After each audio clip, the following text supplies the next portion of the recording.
What's going on, guys? Thanks for tuning in to another episode of Niners News here on 49ers Hive. My name is Zach Hernandez, and as always, I'm joined by my co-host, Matt Llewellyn. And today we are going to be discussing why Nick Mullins is still the starting quarterback for the 49ers and whether or not CJ Beathard should have gotten a shot. Matt, I've been surprised multiple times in the last few weeks when Nick Mullins stays out there. There are times where CJ will literally start warming up, and then Nick Mullins comes back out. What is the mindset behind that Kyle Shanahan has? I think this is going to be tongue-in-cheek, and this is only half serious, but I think Kyle likes CJ Beathard as a person and would rather see Nick Mullins out there getting killed. No, I just think as bad as Nick Mullins is, I think that from a processing standpoint and an accuracy standpoint, as far as the offense goes, I think he brings a little bit more to the table than CJ does. CJ has the bigger arm, and CJ is, an uber competitor. He's tough. When that first season that he was drafted and he took over for Brian Hoyer, I saw that man get hit harder and harder than I've seen many quarterbacks get hit, and he always seemed to get up and took it in stride. Unlike what we've seen from Jimmy in 2020 at times, and what we've seen from Nick Mullins a lot. CJ's never a guy that's going to shy away from contact in the pocket. He's not going to do that cringing and that, throw the ball up in the air for whatever, for whoever to get it. So I think that, I think a part of it is that, Kyle kind of wants to protect CJ from himself. And even though he does have a couple of advantages over Nick Mullins, I think Nick Mullins overall is probably the better guy to run this offense in particular. And at this point, I think Kyle realizes the season's lost. He's so non-committal about it. He was talking about maybe we do a change. I don't know. I'll let you guys know. And then they announced that Nick Mullins is going to be the starter. And he kind of has this, Nick Mullins is the starter, and then we'll just see how it goes kind of thing. And so I think Kyle knows that this season is kind of, a wash. So again, just let Nick Mullins finish it out. I don't think that Nick Mullins is going to be back. So I think this is more of highlighting what Nick Mullins can do to maybe try to get him hooked on somewhere else. But, it's a damned if you do, damned if you don't situation. So I think Kyle's in a no-win situation. Just let the guy who's been doing it continue to do it. Yeah, I think that's fair. Hilarious, by the way, the whole he likes CJ. It's probably true. He's got some weird affinity for CJ Beathard. Not too many teams carry three quarterbacks. Right. Well, and that goes to the why I think he's giving Nick Mullins this platform to maybe get another job somewhere else. This goes back to a mailbag that Matt Mayoko did, where they were talking about, okay, well, is Jimmy going to be gone? All three of these guys need to be gone, whatever. And Mayoko's like, even if you draft a rookie quarterback, you want a veteran here that knows the system. And I honestly think that's CJ Beathard. I think that Jimmy could be gone, and I think Mullins is probably going to be gone. And because CJ Beathard has a soft spot with Kyle Shanahan, it's like I've said before, he can follow Shanahan around for his entire career, and he's going to get the Josh McCown treatment where he has an 18-year NFL career, even though he's not really going to play, because the coach loves something about him. And he probably knows the system from an X's and O's standpoint and can relay that to, a teammate. And in that sort of tutor / mentor type of role, he could be valuable as a backup quarterback. So I think that's really what it is. That's fair. And I totally agree with you. I think that CJ does have that type of backup quarterback / quarterback's coach almost fit for Kyle Shanahan's offense. He'll always be the guy with the clipboard right there, kind of breaking down what he just saw, helping if there is a younger guy that's coming in, helping him, show what he saw too. So it'll be interesting to see. But even saying all of that and acknowledging all of that in the last couple of weeks, there were a couple of times where I'm like, okay, Nick, regardless of how much better he might be than CJ, right now he's crap. So let's at least see what CJ has. Sunday against the Washington football team, like I said, we saw CJ literally warming up. Yeah. And I'm like, oh, he's coming in. And I thought it was really telling that when they asked Kyle, did you ever think about moving on from Nick during the game? And he's like, oh, yeah, when he threw that pick six, or I think it was a pick six. Yeah. When he threw that pick six, I thought about it. that was telling. Usually coaches or head coaches are kind of like, no, he struggled a little bit, but I never wavered in him, even though he is a backup. Right. I thought that was a little, telling that he was so honest about, yeah. Specifically, this moment is when I thought about moving on. I mean, you had to. That pass was so bad. Mm-hmm. I mean, that was the one where Jeff Wilson had a lane across the middle on, like, I think it was a dig route or whatever, and he could have thrown it right to him. Juice had cleared the flat and was heading upfield, and Nick threw that anyway. And it's really telling in the all 22 that you can see the guy running it back, and you just see Shanahan go, oh. He's right there on the sideline watching the whole thing go down. So I'm not surprised that he was pissed off. But, yeah, like you said, it was surprising that he was so forthright with it. But the fact that he's sticking with Nick Mullins is also telling, because there are reports coming out that there are some unhappy wide receivers in that locker room with the way that Nick Mullins plays. So, it's going to be interesting to see how it goes forward. But I think that Kyle is going to be able to, he has the excuse, right? Jimmy's our starter and Jimmy's hurt. Yep. So, like, what, he's going to point to any number of teams that are like, look at your backup, and what are you getting out of them? And I think that's kind of the justification for keeping Nick in there right now. I thought it was funny today as we record this Wednesday. They had his press conference and he was basically saying, nobody wants to see a backup quarterback for a long period of time because you can realize basically how bad they are and why they are a backup quarterback. I thought that was, telling as well, because it's kind of like he's basically saying, look, he's not supposed to play this much. So you guys got to give him some slack. He's not supposed to be in there this much. He's making do with what we have, or we're making do with what we have, I should say. And, we've said it when he started to come in, the most you can expect is 50% of the games they start to win. And I don't know. I'm sure he's well under 50% at this point, but I mean, even starters though, right? Yeah. Like even listen, unless you're a top 10 starter in the NFL, you're not going to win 50% of your games. No. Look at Matthew Stafford. Matthew Stafford hasn't won 50% of the games that he's played in. No. And Matthew Stafford is leaps and bounds ahead of what Nick Mullins is. Even in his more old, broken down state that he's been in the last couple of years. I mean, he was still, quarterback circle compared to Nick. Yeah, exactly. And it's funny because we talked about this in the Mike McGlinchey video, but I think it's funny how hard Kyle is on his quarterbacks, because that's like really a backhanded compliment kind of thing, right? Like, listen, you got to lower your expectations. So he's trying to like say, hey, don't be too hard on Nick Mullins, while at the same time going like, what do you expect? He sucks. Yeah.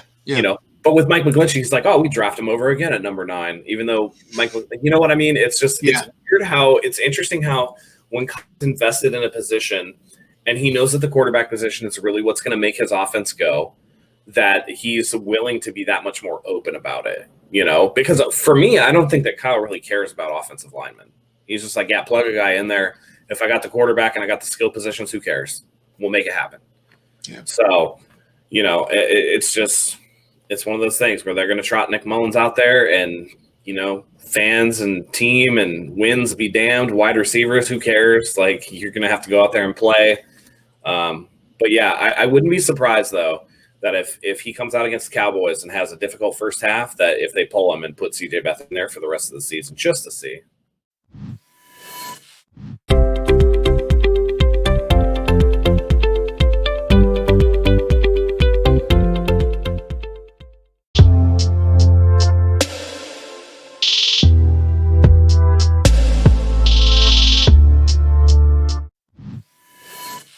Yeah, at this point, what's there to lose? The season's lost.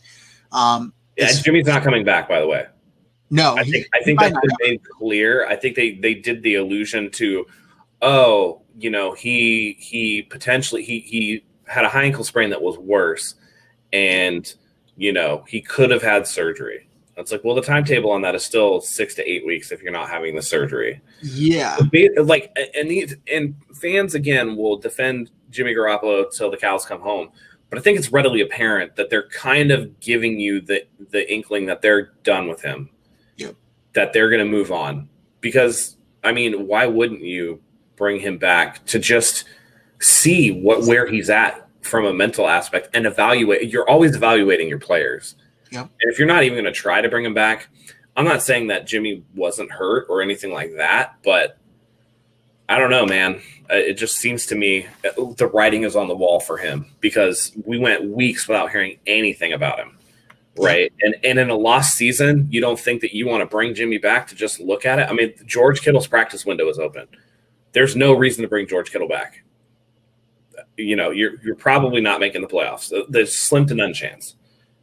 And so you're going to risk a superstar player that you know what you have in. So it doesn't make sense to me. But they're going to let it rock with Nick Mullins, which I guess. What are your alternatives? To further your argument about Jimmy too, if you would think if they were like, okay, look, if that was really you just, playing poorly because you were injured, well, you say you're healthy now. Let's see what you got for the next couple of games.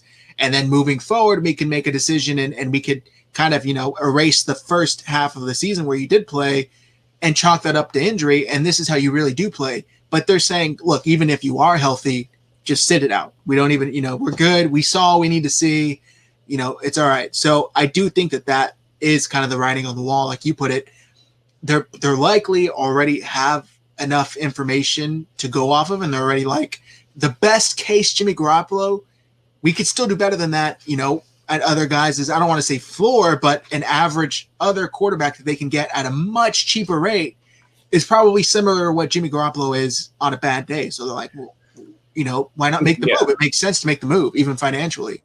Yeah, and by the time the season's over, by the way, let's just put it this way. By the time the season's over, Jimmy will have missed more games than he's played for the 49ers. So it's it's to the point where you can't have a guy around who's not available, No. So they have, and again, we talk about the free agents. We've talked about it in the review show and a lot. 40 upcoming free agents, and you got a way to add another $25 million to the books. Yeah. So, I mean, you'll have those crazy guys like what was it, Bill Barnwell or whatever, who said that the 49ers should trade for Matt Stafford or whatever. Or no, I'm sorry, it was Carson Wentz. Yeah. You should trade for Carson Wentz. And I'm like, dude, you realize Carson Wentz has a $59.2 million dead cap, right? Like, it's just like they don't even take that into consideration. No, also, Carson Wentz just got benched for Jalen Hurts. So, like, why do you – like, what is that? No, I want a superstar here. And it's readily apparent that the team is kind of out on Jimmy. So, maybe you move off of him and, see what you got. And really, I think that they're sitting him to maybe just hold his trade value where it is. Because if he comes back and looks like crap, that just demolishes trade value. And at this point, if they can finagle a fifth out of Bill Belichick, I think they'd take it. Oh yeah, back to New England. So who knows where it's going to go? But it seems like Kyle is going to, at least for the first little bit of that Dallas game, is going to stick with Nick Mullins. We'll see what happens with CJ Beathard and if he comes in at any point. But bleak days, my friend, bleak days. Yep. One last thing here, and if you don't want to get into this, we don't have to, but as far as CJ Beathard, part of me thinks that part of the whole equation with Kyle Shanahan and his love for CJ, we all know of the tragedy CJ and his family suffered through. We don't have to get into that. But do you think just part of that loyalty is based into that they kind of went through that together? Kyle Shanahan saw him go through that, and now there's kind of that, like, I don't want to say brotherhood, but it's almost like, I got your back type thing. Don't worry about it. You'll always have a spot on my team. We went through some sort of tragedy together. Do you think that has anything to play with it? I think that could bolster a relationship. Like if you have a good relationship and then a tragedy strikes and you help your friend through that tragedy, I think that can bolster a relationship for sure. And again, I've always said CJ Beathard is like you said, going to have a spot on a Kyle Shanahan roster no matter where he goes. Just because he's the type of player that Kyle really likes. He has the traits as far as like heart and competitive spirit and things like that Kyle likes.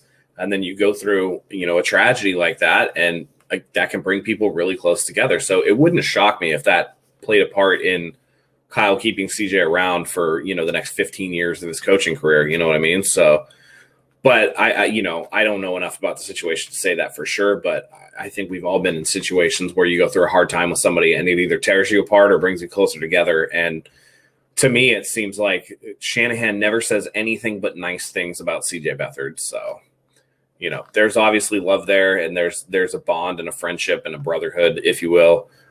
So, maybe that's part of it. But I do think that if all things are equal and you could only pick one quarterback to stay on this roster for next year and the other two are gone, I would put money that CJ Beathard stuck around.